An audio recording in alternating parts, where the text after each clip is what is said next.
All right, welcome back to another episode of Creedal Catholic. I'm very excited today to be kicking off a 4-part series on the theology of the body. And I'm doing so with 3 different guests because I, although a fan of theology of the body and someone who has a passing familiarity with its core ideas and certainly an appreciation for its depth, I am certainly not an expert. So I wanted to bring in some ringers to help me break this down. So I am joined today by Bill Donaghy, Patricia Lara Smith, and Connor Smith. Bill, Patricia, and Connor, welcome to Creedal Catholic. Thank you so much, Zach. Thanks for having me. It's really good to be on here talking about something that is super, super important and relevant to the age we're living in right now. So thanks for having me. Yes, thank you so much for having us. It's a really exciting opportunity to speak with all of you today. Yep, we're excited. Great. Well, let's do this. I'm going to read your guys' bios, and then I'm going to hand it back to you just to kind of intro yourself if there's something a little bit more than the bio. And my fundamental question for you in that intro is going to be, tell me how you became interested in the theology of the body. So let's start with Bill's bio here. Bill has worked in mission, evangelization, and education since the early 1990s and joined the faculty of the Theology of the Body Institute in 2010, becoming a full-time member of the team as content specialist in 2013. With a background in visual arts, philosophy, and systematic theology, Bill has given talks and retreats to bishops, priests, deacons, religious, and the lay faithful throughout the country and internationally. Bill is the co-author of the popular program Rise, 30-Day Challenge for Men, and is a proud husband and father of 4. Patricia is a life science consultant who has specialized in pharmaceuticals since 2013 and has been a student and teacher of John Paul II's Theology of the Body since 2017. Apart from her life science consulting and teaching, she enjoys fine art, theology, health policy, and leadership, and she holds informal Theology of the Body seminars with various audiences. Her master's dissertation is pithily entitled Fecundity, Awareness, and Contraceptive Choices in the 5 Most Income-Equal, High-Income OECD Countries. She's a happy wife and aspiring mother, and her husband is Connor, who is joining us today as well, a business intelligence consultant, transforming data into actionable insights for pharmaceutical companies since 2019. He has been drawn to John Paul II's experiential approach and the vocabulary he uses to communicate Catholic thought. With a background in debate coaching, law, economics, and leadership, Connor joined Patricia's seminars when they began dating in 2018. And now, a newly married husband, the theology of the body brings Connor to understand himself and his marriage more profoundly. Great intros, guys. Thank you for those. And I will pitch this question to Bill first. So, Bill, we just read your formal bio, but tell me more about how you got involved in the theology of the body and why you love teaching it. Oh, absolutely, Zach. Teaching this and studying it intently now for, 20 years, I'm constantly going into my own story in prayer. Like, how does this teaching shapes my life, not just my work, but my life? And I really praise God. The first touch for me of theology of the body was 1986. It was relatively hot off the presses. I was a 16-year-old kid in a Catholic bookstore in North Jersey, and I picked up this book. And it had a beautiful cover with a tree with sunlight streaming through the leaves. And it was about the original unity of man and woman. And I cracked it open, started reading it. And honestly, like, something started haunting me from that moment. I didn't read the entire work. It was, as we'll see, very theologically and philosophically rich. But it grabbed me and followed me, the themes of it, until literally the Jubilee year 2000, when I heard the cassette tapes, if we can remember those, of Christopher West, who is really a leader in opening this teaching for the world. Since then, we've become dear friends. He's a colleague and a mentor. And so that was the first touch as a teenager. Now it has followed me and become my life's work to unpack this teaching for the world. And it's been such a grace. Great. Thank you. And thank you for your work at the Theology of the Body Institute. I think as we'll talk about, this is a body of theology that really needs to be heard by the world at large. And I think we'll also talk about this, but it has applicability to people who are not even Catholic. And this can be an evangelization tool as people understand more about themselves and how God made them. So Patricia, over to you. How about you? When did you first fall in love with the theology of the body? Surprisingly, I think probably before I even knew about it. So I think I always had kind of concepts of the ideas, and I've heard about it for almost all my life. Thankfully, I think being surrounded by good people. But I really started to dig deep into it in 2017. I think it was just really like what Bill said, a kind of a haunting where I knew about it. It sounded really great. And I felt that I really had to just seize it and really learn it for myself. And ever since then, it has been a sort of calling to continue to learn it and share it with others.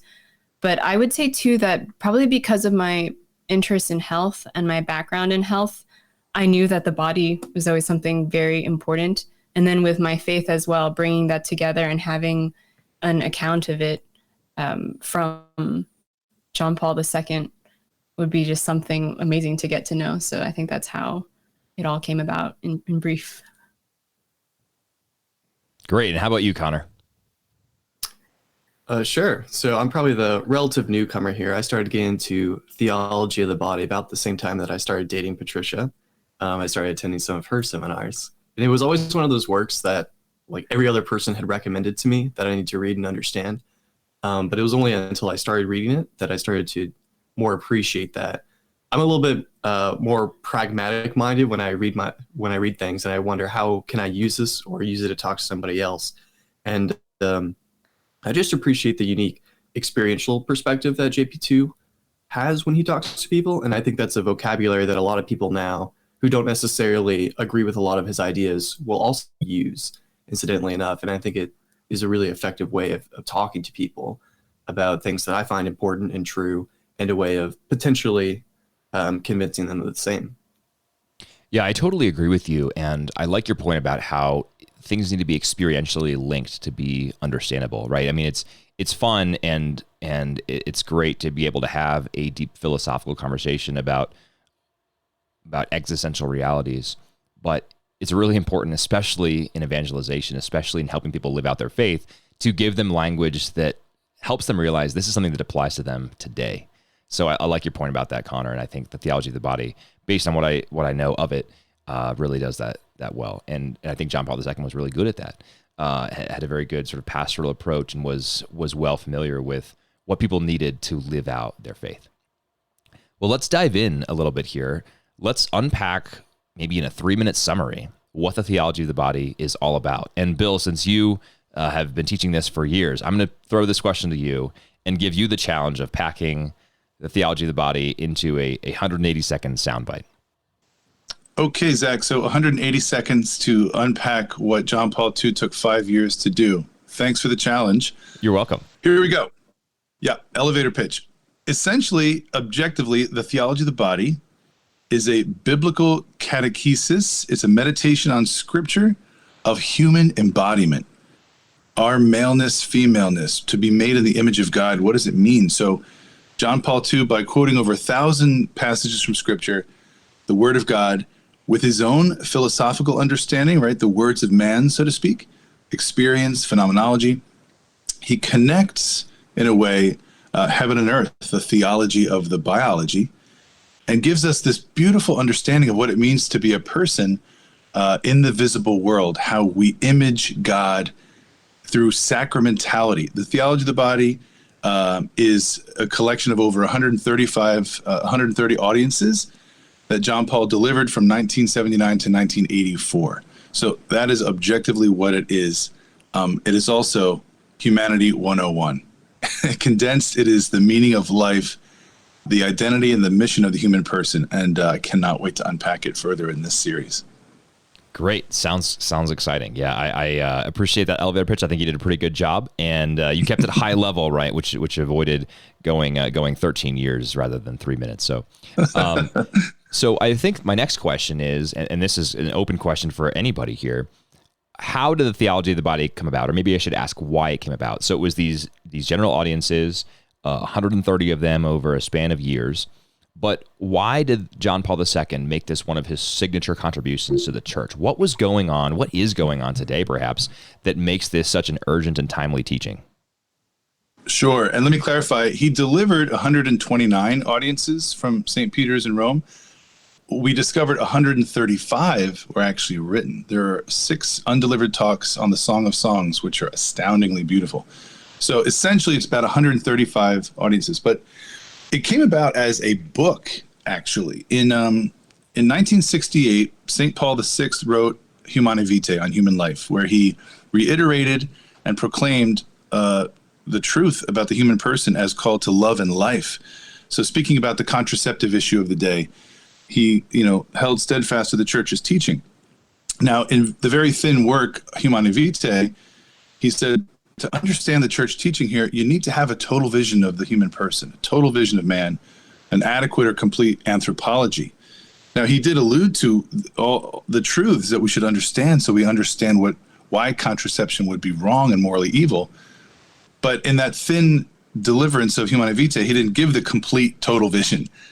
But a young cardinal, Karol Wojtyła, took up the challenge, and from 1974 to 1978, the future St. John Paul II, in his chapel, was writing in Polish the Theology of the Body. So it was essentially a book first, answering the question, what does it mean to be a person, and why is this so important to understand in order to understand contraception?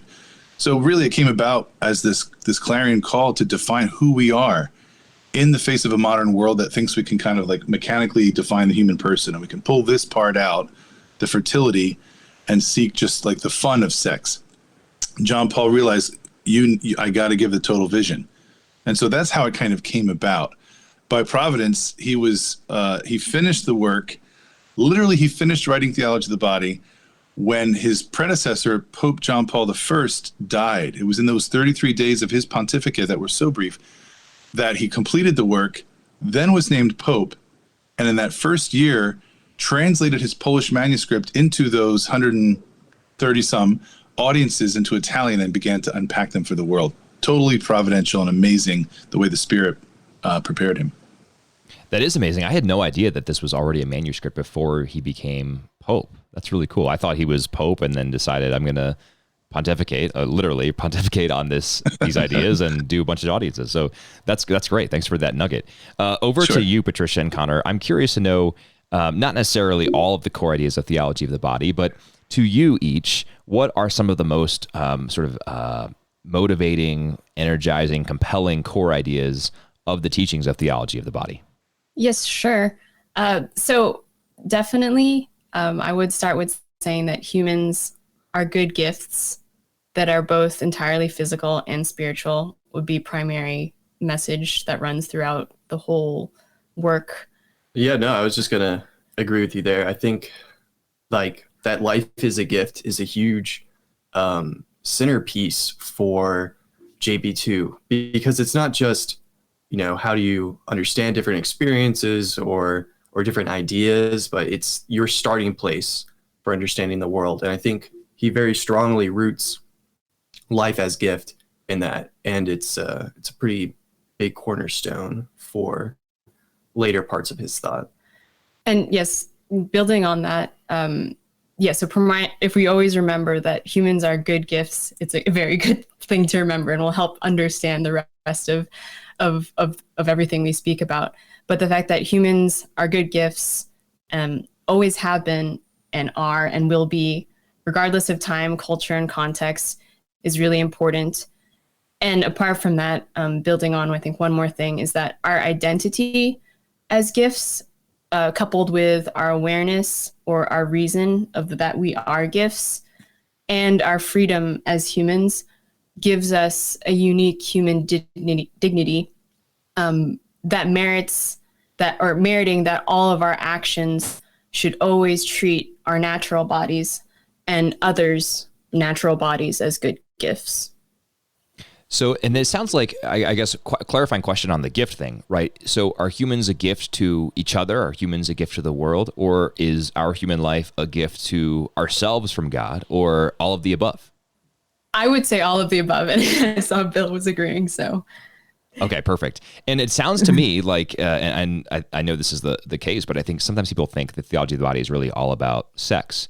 And it certainly has a lot of bearing on sex and how we think about marriage and procreation. But is it the case that theology of the body is all about sex? It really just applies to married people, to non-religious, etc.?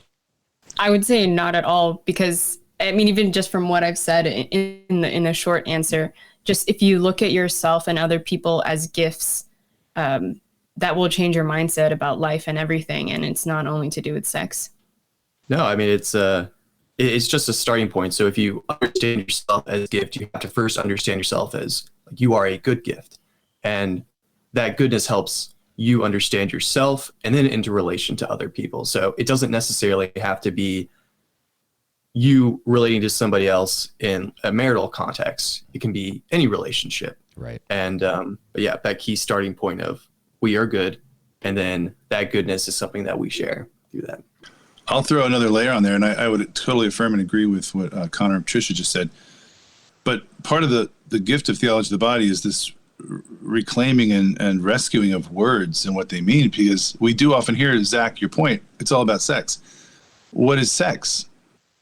We in our modern world go right to the verb. Sex is something you do with your spouse or your partner or whatever. But the genius of John Paul is saying, let's go backwards and say, sex is first the noun. Sex is who you are. We are embodied. We are sexual persons, which is unique in the whole created universe, right? That we have this gendered reality of maleness and femaleness. So in a certain sense, it is all about sex, because sex is all about being human. Dr. Peter Kraft paraphrases Genesis, the beginning in Genesis, and says, sexuality is the image of God, right? We are the image of God. Sexuality, male and female, he created them. So this is part of it, the redemption of that word sex. It's bigger and broader than we can imagine, and John Paul gives us that vision. I like that, and to sort of build off your comment there, Bill. What you're saying is, today we think, or some who engage with theology of the body or sort of just know about it, think this is just all about sexual intercourse, right? It's just theological lessons for sexual intercourse. What you're saying is, no, it's really about us as human persons, and to understand the human person, we have to see ourselves as having sex and being made in the image of God. And my next question for all of you is, what are some ideas today that theology of the body upends? We already talked about sort of the cultural milieu in which John Paul II is writing this. And I think of like the 60s and the free love movement and anti-war, et cetera. And I think he would have a lot to say to that dynamic. But what about today? And when I just go right to, a lot of people think that Catholics are anti-sex or afraid of sex. And the opposite is, of course, true. We want to reclaim sex and advance a more comprehensive vision of what sex is. But that's just one of the very kind of pernicious ideas that are out there that theology of the body helps us understand. I'm also just thinking about, obviously, marriage and gender ideology, et cetera. But to you all, what do you think are some of the key ideas that theology of the body can help us understand and resist? Sure, I can start with a few, but I think there are really so many, and this is why this teaching is so important. And so you can apply this to, I guess, what people commonly see as sex, but you can apply it to anything in any of our actions where it challenges acting based purely on feelings or based purely on convenience, acting based on impulse. It challenges lack of commitment, taking it into wider topics that we haven't mentioned yet. It can challenge surrogacy or euthanasia. So I just wanted to mention some of those that probably aren't as obvious. Yeah, maybe a little bit more abstractly. It pushes back on some of the tendencies in society for us to be kind of mind-body dualistic. Since we both work in pharma and I specifically work in data, it's really common for us to want to, isolate the individual variables, find the specific, solution to some particular disease or condition, and then kind of write it off and you're like, we're done. But, the person is more than just, individual aspects of ourselves. We are our body, we are our souls, we are, the combination of those things. So theology of the body definitely pushes back on some of those compartmentalizing that we do to kind of understand ourselves in modern society. To affirm everything you both just said, and it really is it's the turnkey to answer so many of the dysfunctional visions we have today, the misunderstandings, but like in a really broad sweeping way. And this goes back to, sexuality is the image of God. living in such a sometimes hedonistic, individualistic, isolating culture where our attitude is typically taking and grasping for ourself, for my self-fulfillment, for my happiness. There's an obsession with control and stability and security in a sense, whereas the gospel is this radical call of gift, as we mentioned earlier, and gifting and getting out of myself into the mystery of the other. And that is so radically different. Even the concept of mystery, John Paul talks about this in one of his works, that the modern world hates mystery. I need to know everything, and I need science to define everything. Theology of the Body upends all of that and says, like, put out into the deep. From the very beginning, it's the call to communion, which I have to get out of myself and my little circle and enter the circle and sphere of the other.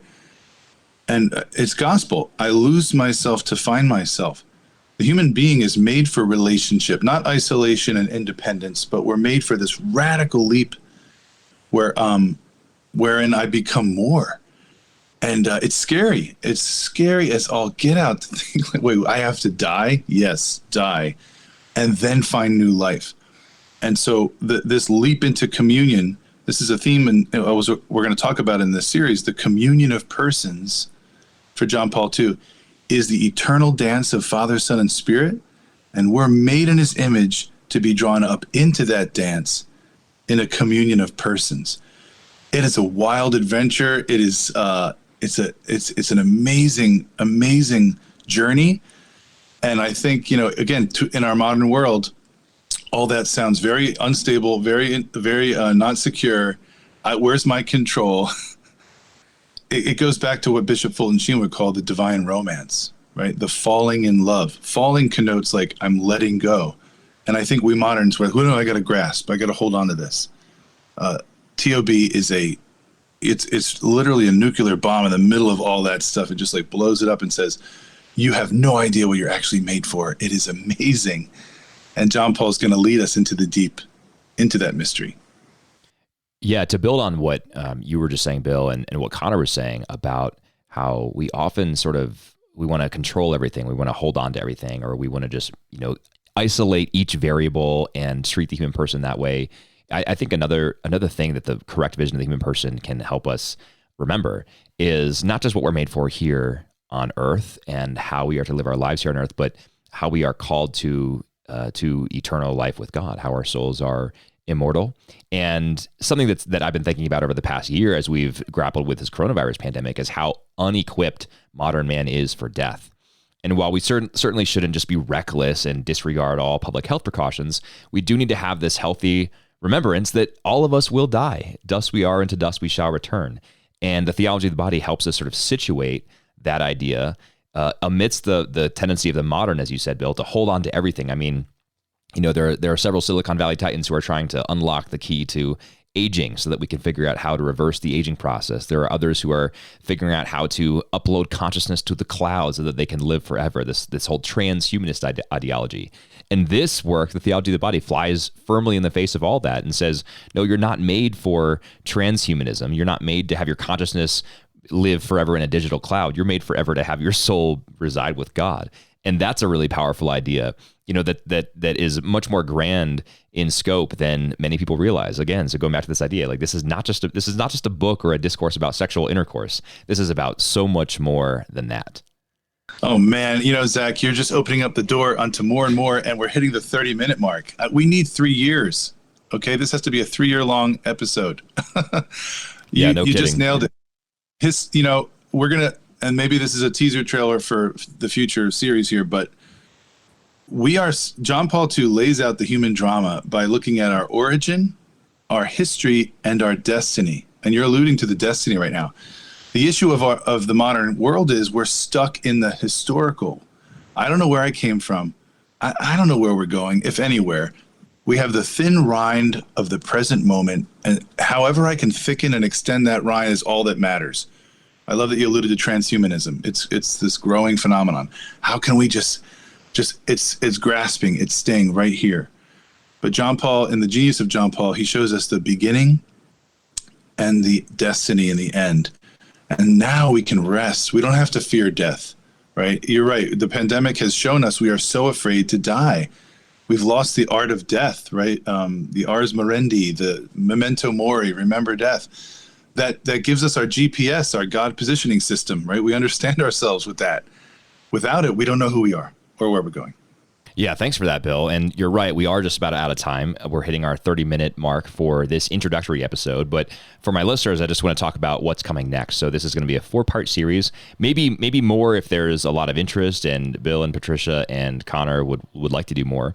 But the next episode, we're going to talk a little bit more about this idea of union and what it means for the human person to be uniquely shaped for union. We'll talk, like Bill was just saying, about the origin. We'll talk a little bit about the creation narrative in that as well.